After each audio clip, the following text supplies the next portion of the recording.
자, 이렇게 경찰의 첫 강제 수사까지 이루어지면서 이제 수사기관이 윤석열 대통령을 직접 조사하는 것도 멀지 않았다는 전망이 나옵니다.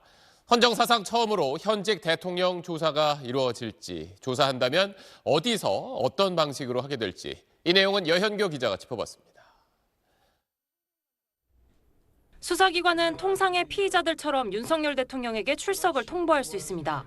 수사기관에 나와 조사를 받으라는 겁니다. 하지만 윤 대통령이 보안과 경호 문제 등을 이유로 응하지 않을 가능성이 있습니다. 지난 7월 김건희 여사도 같은 이유로 제3의 장소에서 검찰 조사를 받았습니다.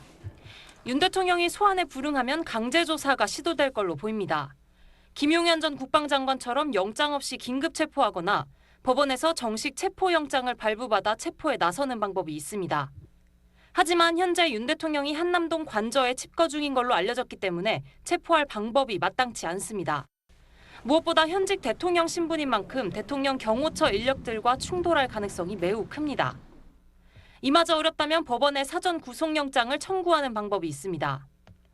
영장 청구 뒤 구속 전 피의자 신문에 윤 대통령이 출석하지 않으면 법원은 바로 구속영장을 발부할 수도 있습니다. 하지만 사전 조사 없이 구속영장을 받을 수 있을 정도로 윤 대통령의 혐의 사실을 법원에 충분히 소명해야 하는 부담이 있습니다. 현 시점에서 더 큰 문제는 어느 수사기관이 윤 대통령을 조사할 것이냐입니다.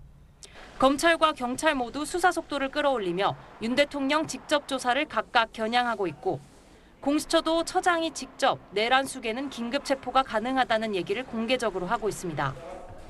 내란의 우두머리로 지목된 현직 대통령 조사는 이번 사태 진상규명의 핵심이고 국민적 관심도 지대한 만큼 수사기관 사이 유기적인 조율과 함께 치밀한 준비가 필요하다는 목소리가 나옵니다. SBS 여현교입니다.